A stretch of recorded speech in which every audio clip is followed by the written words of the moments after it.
महीने तक मैं अच्छे से घूमती रही। मैंने ये देखा कि कितना चमक है बाहर दुनिया में, और सच में पवित्रता के साथ चलना कितना कठिन है। अपने माइंड को कंट्रोल करना, शैतान ने क्या कर रखा है, मतलब कि आपको उसने लुभाने के लिए, आपको उस पाप के रास्ते पे ले जाने के लिए उसने तरह तरह के रास्ते रखे हैं। देखिए, अकेले बैठ करके मैंने ये सोचा, जब मैं यहाँ पर थी, मुझे लग रहा था कि बड़ी ही मैं, क्या कहते हैं, बड़ी ही मैं आत्मिक हूँ, और सच में मैं इस बात को मैंने महसूस किया कि प्रभु मैं बहुत कमजोर हूँ। मेरे प्रभु का वचन में लिखा है ना कि शरीर, आत्मा तो तैयार है लेकिन शरीर दुर्बल है ना। मैंने कहा प्रभु सच में अगर आप नहीं होते, आपका वचन नहीं होता, तो मुझे सही और गलत का ज्ञान ही नहीं होता, क्योंकि मेरे सामने ऐसे ऐसे फल रखे थे जिसे मैं खा लूं और किसी को पता भी ना चले। और मैं आपको क्या बोलूं, लेकिन मेरे को ये पता था कि परमेश्वर मेरे साथ है, परमेश्वर ने मुझे चुना है, परमेश्वर ने मुझे एक उद्देश्य के लिए रखा है। चाहे कैसी भी परिस्थिति क्यों ना हो, मुझे परमेश्वर में पवित्र बन के रहना है। सच में मैं आपको बताना चाहती हूँ कि आप अपने आप को सबसे पहले, आगे एक वचन में लिखा है कि पहला तीमुथियुस, उसमें लिखा है कि इसलिए मैं चाहता हूँ, पहला तीमुथियुस 2 का 8 से 15 तक में लिखा है कि इसलिए मैं चाहता हूँ कि हर जगह पुरुष बिना क्रोध और विवाद के पवित्र हाथों को उठाकर प्रार्थना किया करे। पुरुष की कमजोरी क्या है, वो क्रोध करता है, विवाद करता है, लेकिन प्रभु कह रहा है पवित्र हाथों को उठाना है। कौन से हाथों को उठाना है? क्या आपके हाथ पवित्र हैं? पुरुषों से प्रभु का वचन कह रहा है कि क्या आपने अपने हाथों से पाप किया है? अपने पवित्र हाथों को उठाना है। उसके बाद स्त्रियों से भी बोला है कि तुम संकोच और संयम के साथ सुहावने वस्त्रों से अपने आप को संवारो, न कि बाल गूंथने और सोने और मोतियों के बहुमूल्य कपड़ों से। ये बहुत बड़ा टॉपिक है, अगर कभी इससे मिलेगा बात करने के लिए तो करूंगी, लेकिन पर भले कामों से और परमेश्वर की भक्ति करने वाले को उचित यही भी है। आगे लिखा है 15 में, तो भी स्त्री बच्चे जन्ने के द्वारा उद्धार पाएगी यदि वह संयम सहित विश्वास, प्रेम और पवित्रता में स्थिर रहे। बच्चे जन्ने के द्वारा उद्धार तो पाएगी, लेकिन क्या लिखा कि वह संयम सहित विश्वास, संयम के साथ परमेश्वर पर विश्वास होना चाहिए, प्रेम होना चाहिए। उसके बाद आखिरी में लिखा है पवित्रता के साथ।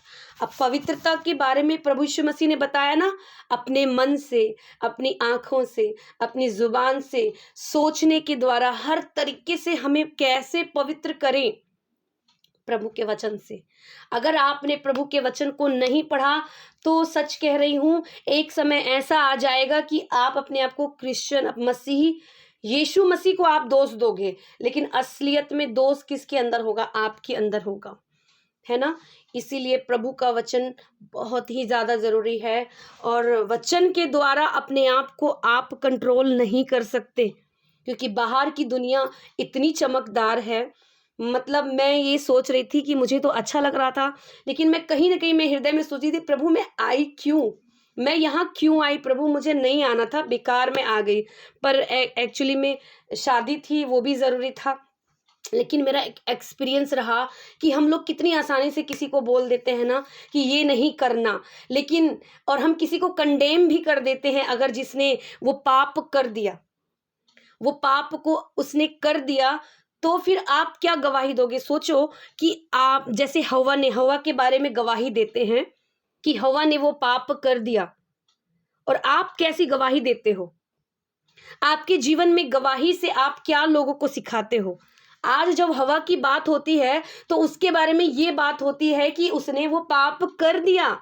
गवाही तो देते हैं, लेकिन एक गवाही वो भी मिलती है, यीशु मसीह की गवाही मिलती है, पौलुस की गवाही मिलती है, बहुत सारे ऐसे लोगों की गवाही मिलती है जिसने कि अपने विश्वास के द्वारा परमेश्वर को खुश किया।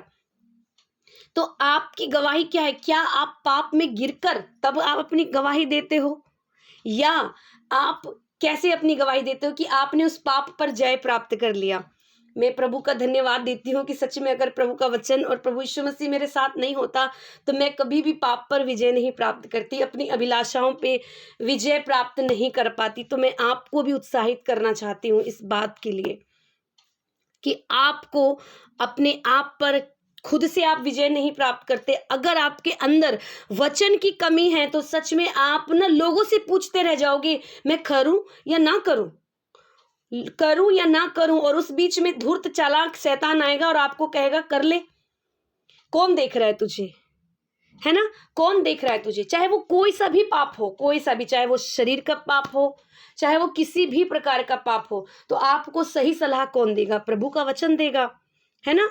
तो यहाँ पे प्रभु का वचन क्या कह रहा है कि तो भी स्त्री जनने के द्वारा उद्धार पाएगी, लेकिन अगर उसके अंदर, यहाँ पे पुरुष को भी पवित्रता में बोला है और स्त्री को भी पवित्रता में बोला है, और अपवित्र देश में रहकर पवित्रता के साथ जीना ये सिर्फ प्रभु यीशु मसीह के अनुग्रह से ही हो सकता है। और मेरी तो ऐसी गवाही है कि मैं प्रभु हमेशा मुझे क्या कहते हैं संभाले रखता है अपने पंखों में। मैं खुलकर जब बोलूं, मेरा एक्सपीरियंस मतलब ऐसी आ जाती है नौबत की आगे फल पड़ा है लेकिन उसे खा नहीं सकते, है ना। और उसके बाद फिर बाद में जब मैं उस दौर से गुजर जाती हूँ तो मुझे हंसी आती है कि प्रभु तू कितना महान है और तू मुझे संभाले रखता है। तो देखिए, मैं आपसे ये कहना चाहती हूँ कि यदि आप ईमानदार हैं तो प्रभु भी आपके लिए ईमानदार है। आप पाप से बचना चाहते हो तो प्रभु ने तो आपको बचाया है, बस आपको क्या करना है, उसके वचन पे विश्वास करना है। प्रभु का वचन में क्या लिखा है, जब हम बपतिस्मा को लेते हैं तो क्या करते हैं, अपने शरीर को मार देते हैं। मैंने आज एक वचन को पढ़ा, बहुत अच्छा लगा मुझे कि कितने लोगों ने अपने आप को नपुंसक बना दिया। कुछ तो नपुंसक पैदा हुए हैं और कुछ ने खुद को बना दिया।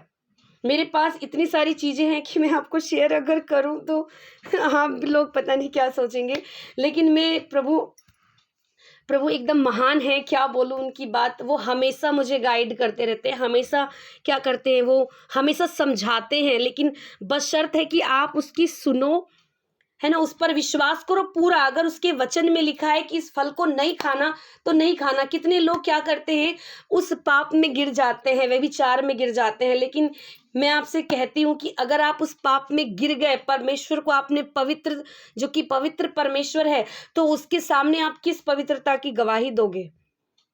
आपको गवाही देने के लिए परमेश्वर ने बुलाया है ना, तो आप पवित्रता के साथ उसकी गवाही देंगे। न कि ऐसा नहीं है कि आपसे अगर जाने अनजाने गलती हो भी जाती है फिर भी परमेश्वर आपको माफ करेगा, लेकिन आप पवित्रता की कैटेगरी में मुझे नहीं लगता आ सकते हैं। इसीलिए आपको क्या करना है, परमेश्वर को सबसे ज्यादा क्या पवित्र पसंद है, कुंवारी पसंद है, निष्कलंक पसंद है। उसका विवाह बिछौना कैसा होना चाहिए, एकदम प्योर होना चाहिए, एकदम वाइट होना चाहिए। ये सारी चीजें बार बार परमेश्वर ने, कोई भी अपनी दुल्हन को ऐसा चाहता है कि वो एकदम प्योर होना चाहिए, है ना। तो मैं आपसे यही कहना चाहती हूँ कि प्रभु का वचन में लिखा है कि अपने आप को कैसे हम लोग निष्कलंक बनाएंगे, उसके बारे में हमें प्रभु के वचन में जब तक हम लोग नहीं बढ़ेंगे हम लोग नहीं सीख सकते, हम लोग चल नहीं सकते। प्रभु का वचन हम लोग अकेले इसीलिए पढ़ते हैं, हम लोग अकेले अध्ययन इसलिए करते हैं ताकि जब ऐसा समय आए जब हमें लोगों के बीच में चलना पड़े। देखिए, जब मैं आपसे क्या बोलूं, कैसे एक्सपीरियंस को शेयर करूं कि जब हम अकेले रहते हैं तो वहां पे हमारी पवित्रता दिखती है कि हम कितने पवित्र हैं। अपने माइंड से आपको सिग्नल मिलेगा, आपको बार बार कंडेम वो करने की चाहत होगी, लेकिन फिर भी प्रभु का वचन में लिखा है अपनी अभिलाषाओं को मारते हुए, उस पर जीत करते हुए, जब एक दिन जब आप वहां से निकल जाओगे तब हंसकर दूसरों को सिखाओगे, दूसरों को गवाही दोगे। अभी हवा तो किसी को नहीं सिखा सकती ना, क्योंकि उसने वो पाप कर लिया। हवा ने जब पाप को कर लिया तो क्या वो प्रभु का वचन प्रचार कर सकती है? क्या वो बोल सकती है कि तुम ये पाप मत करना? और फिर अगर ऐसा चीज हो गया तो फिर लोग उस पर भी सवाल उठाएंगे कि अगर ठीक है नहीं करना था लेकिन आपने तो कर लिया ना। सवाल फिर भी कहीं ना कहीं लोग उठाएंगे, लेकिन जिसने नहीं किया उसकी गवाही सब लोग सुनना चाहेंगे।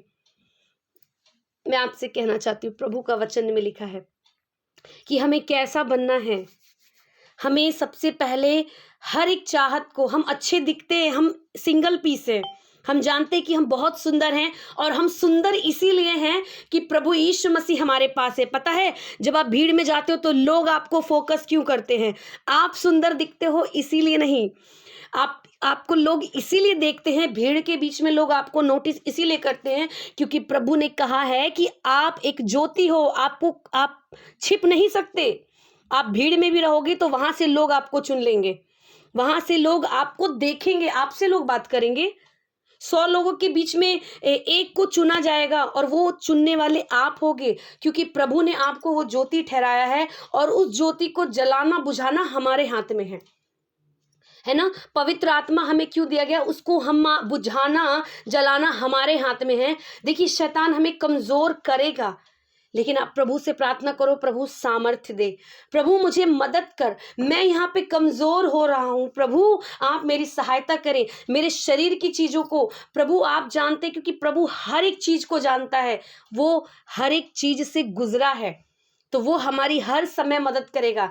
हो सकता है आपके माइंड में किसी को लेकर किसी से चल रहा हो, आप सोच रहे हो कि मैं उसके साथ रहना चाहता हूँ, या आप सोच रही हो कि मुझे उसके साथ रहना है, लेकिन आपसे मैं ये कहना चाहती हूँ कि प्रभु क्या चाहता है कि आप उसके साथ रहें या ना रहें, इस चीज को प्रभु के ऊपर छोड़ दें और अपने आप को प्रभु के आगे समर्पित करें। तब आपको आपकी इच्छा के अनुसार नहीं, लेकिन परमेश्वर जब आपके भविष्य को बनाएगा तो वो एक सुंदर होगा, उसमें किसी भी प्रकार की मिलावट नहीं होगी, गंदगी नहीं होगी। और आगे लिखा है दूसरा तिमुथियुस में, मैं एक दो वचन और पढ़ना चाहूंगी।